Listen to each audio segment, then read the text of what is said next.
Hola amigos de la República, hoy estamos con Martín Tanaka, politólogo y docente de la Pontificia Universidad Católica del Perú. Martín, muy amable por aceptar la entrevista.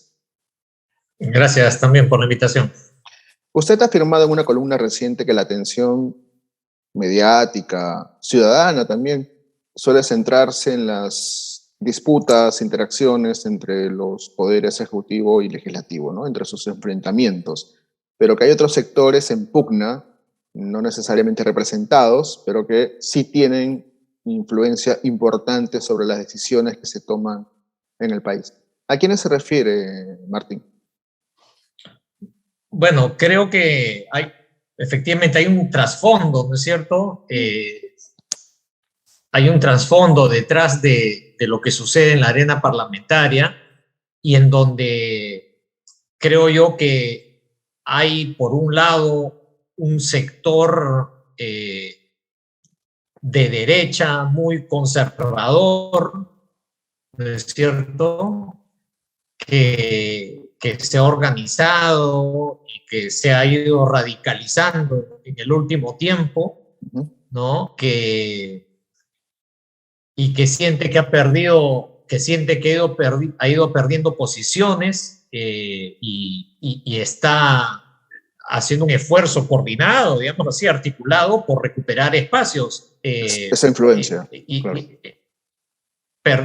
Para recuperar esa influencia, ¿no? Y, por ejemplo, yo diría que han tenido un logro importante, por ejemplo, en el nombramiento del Tribunal Constitucional, ¿no? De los miembros del tribunal.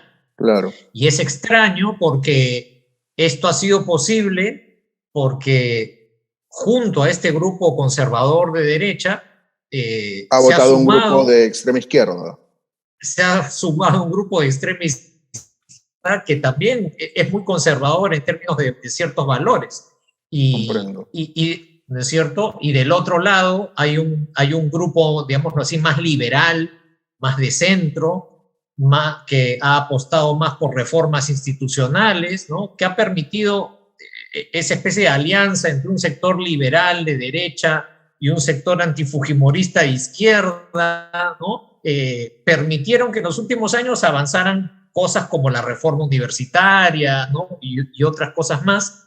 Y me parece que esa es otra pelea de fondo, ¿no? Que va paralela a lo que está sucediendo en el Parlamento y ayuda a entender algunas de las cosas que están ocurriendo, ¿no?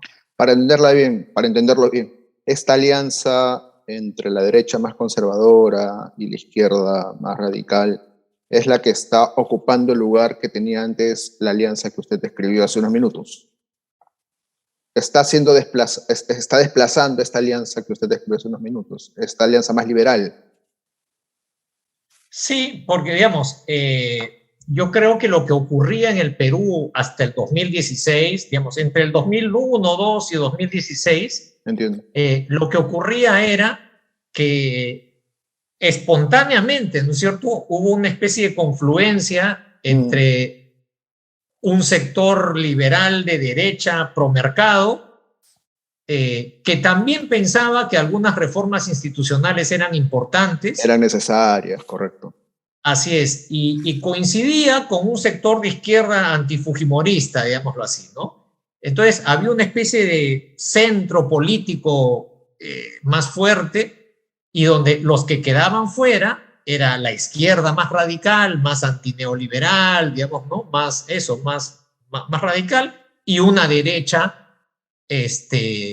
vinculada al fujimorismo más duro, ¿no?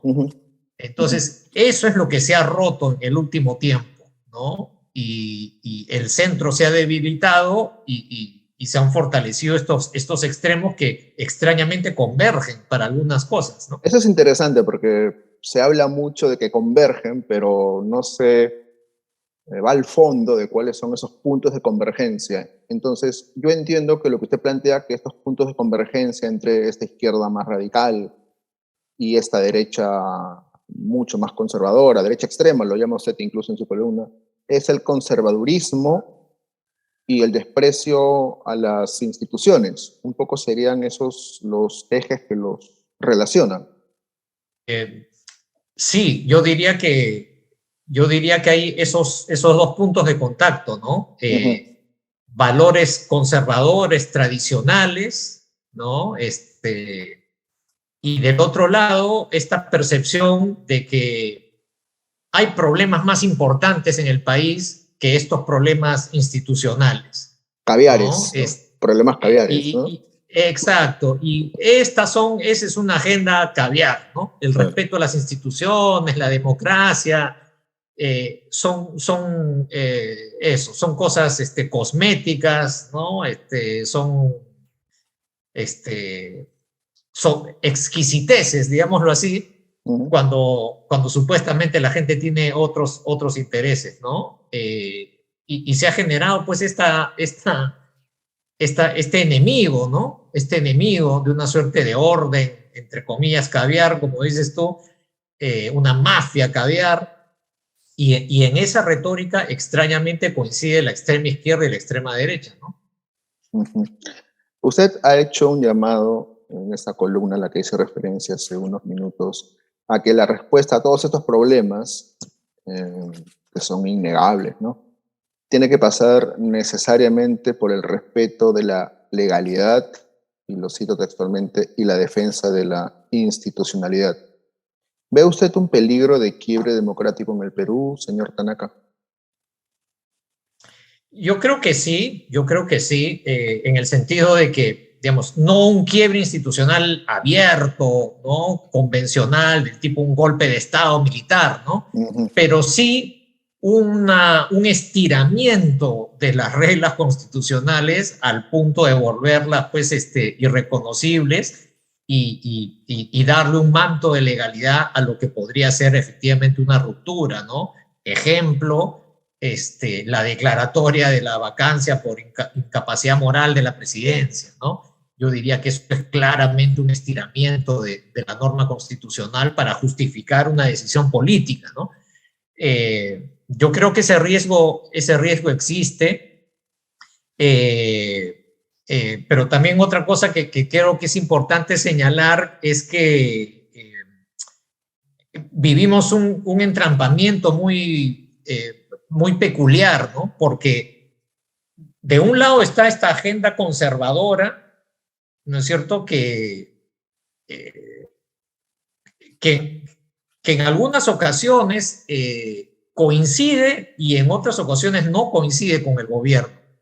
Entonces, estamos ante este dilema, ¿no?, en el sentido de que hay que defender las instituciones, sí, pero es cierto que, por ejemplo, en el tema de la vacancia, es cierto que el gobierno se ha puesto en una situación en la cual es muy difícil de defender y es muy difícil de sostener, ¿no? Porque hay acusaciones muy graves sobre la presidencia y la presidencia no está reacciona en silencio. Tampoco. Sí, no. Exacto, evade, no muestra señales de corrección. No reacciona ni para decir yo no fui. En realidad exacto, es silencio, ¿no? Claro. Es totalmente silencio, y entonces, claro, en ese ambiente empieza a ganar razonabilidad para muchos el esquema de la declaratoria de la vacancia, ¿no? Entonces, ese es el entrampamiento tan fregado, digámoslo así, en el que estamos, ¿no? En donde no se ven salidas en ningún lado. O sea, yo sí creo que hay que buscar una salida institucional, pero el propio gobierno, al que le debería interesar este tipo de salida, parece estar empeñado en torpedearla, ¿no? Y esa es una de las dimensiones del problema en el que estamos. O es que quizás al gobierno le conviene mantener este status quo, porque también es cierto que otras personas han observado, no sé si usted, pero otras personas han observado que entre ambos poderes existe una suerte de convivencia de facto. ¿No? Digo, se dicen todo lo que se quieran decir, pero no van más allá de lo estrictamente retórico, ¿no? No sé qué piensa.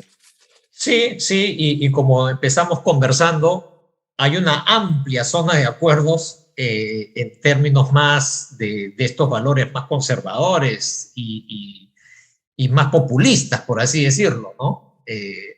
Entonces, efectivamente la izquierda ha abandonado algunas banderas institucionalistas que antes defendía, y la derecha se ha vuelto populista, ¿no? Entonces vivimos esta paradoja en donde, por ejemplo, ahora el fujimorismo, que era el defensor de la Constitución del 93, ahora está planteando una reforma constitucional que Enorme, cambia muchas ¿no? de las cosas, No, enorme, enorme. ¿es cierto? Que cambia muchas de las cosas que supuestamente defiende.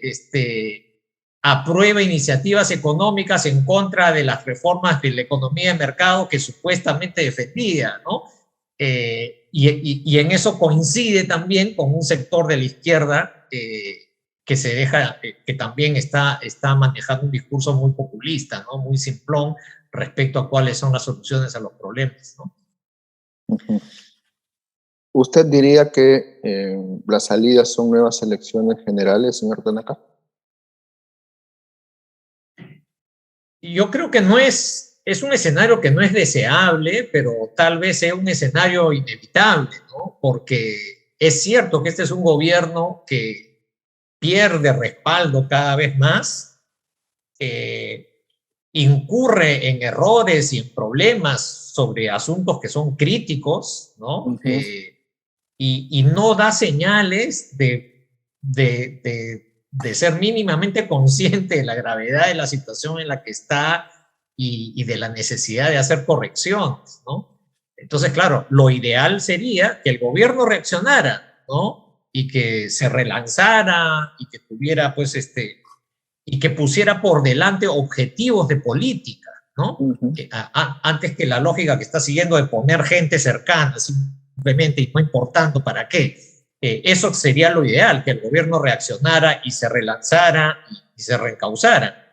Pero en la medida en que eso no ocurre, empieza a ser verosímil digamos, encontrar una salida institucional que sería que efectivamente el Congreso, mediante una reforma constitucional, permite el adelanto de elecciones, ¿no? Pero claro, eso pasa necesariamente por el Congreso. Y ese es otro de los problemas, ¿cierto? Un Congreso que está dirigido además por una persona que se le ha escuchado en audios, en, digamos, frases poco felices, por decirlo de alguna manera, ¿no? Claro, que no tienen mucho entusiasmo con la idea de irse y de perder sus años de mandato parlamentario, ¿no? Y precisamente por eso es que, como dices tú, estamos muy mal, todos decimos esto es insostenible, pero no hay una salida a la mano, ¿no? Y en esa inercia es que nos seguimos deteriorando, ¿no? Nos seguimos deteriorando.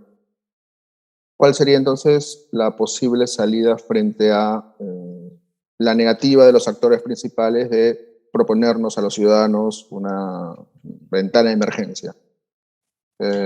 Mantener la nave a flote hasta el final del mandato. Esa sería un poco entonces la respuesta más lógica, me imagino, ¿no? Otro no hay. Bueno, me parece que ese es el cálculo, la apuesta en la que están, como bien dices tú, los actores políticos en la escena oficial, ¿no? El gobierno, el parlamento, las bancadas, están haciendo ese juego. Pero esto puede cambiar en la medida en que los problemas del país se agraven. Pero ya no están suficientemente graves. O sea, y en la medida en que esto genere movilización y protesta, ¿no? Entonces, ese es como el ingrediente que no se ve todavía en una magnitud importante, ¿no? Posiblemente pero ya hemos tenido... Posiblemente lo de las movilizaciones, porque problemas ya tenemos suficientes. Yo ya no sé qué tendría que salir o qué cosa tendría que ocurrir pues, para que alguien... Sí, bueno, exacto. Ahora, por ejemplo, se está especulando... se está discutiendo, sobre el riesgo de una crisis alimentaria seria, ¿no? Que tenga un impacto fuerte sobre el precio de alimentos, ¿no? Y entonces, además que hemos tenido pues episodios de protestas muy fuertes, por ejemplo, en la región central hace unos meses, asociadas a este tipo de cuestiones, ¿no? Al precio de los combustibles, al precio de los fertilizantes. y que sí fueron capaces de generar una movilización muy, muy contundente, ¿no? Entonces, si es que estos problemas no se resuelven, se agravan, podríamos tener una ola de movilización y de protesta muy importante, ¿no? Y mi última pregunta, a propósito del tema de las movilizaciones que ha tocado. Este informe firmado por el congresista Cavero de la Subcomisión de Acusaciones Constitucionales, en el que prácticamente exculpa al gobierno, metiendo el AMA, etc. ¿Es una expresión de esta alianza conservadora, usted diría? Me parece que sí, me parece que sí. Digamos, uno mira los personajes involucrados en la acusación constitucional y al congresista y la bancada a la que pertenece, al sector que representa. Me parece que efectivamente hay una buena manifestación de este sector conservador, ¿no? que está queriendo recuperar posiciones, ¿no? Y claro, uno mira el informe del congresista Cavero y claro, el gran problema que tiene es que no ha tomado en serio y no ha explorado y no ha sometido a verificación las múltiples denuncias de los excesos que parecerían sugerir la existencia de un patrón, ¿no es cierto? Entonces se ha quedado en solamente recoger la información oficial, que obviamente descarta cualquier orden vinculada a excesos en la represión, ¿no? Entonces, es claramente un informe muy parcializado, ¿no? Y creo que, pues, eso refleja que no ha tomado, pues, realmente, o sea, no ha estado guiado por la búsqueda, por el esclarecimiento de la verdad, ¿no? Sino que ha sido muy rápido en exculpar a los acusados, ¿no? Señor Tanaka, muchas gracias por la oportunidad, ha sido muy interesante escucharlo. Bueno, muchas gracias también. Amigos de la República, eso ha sido todo por hoy.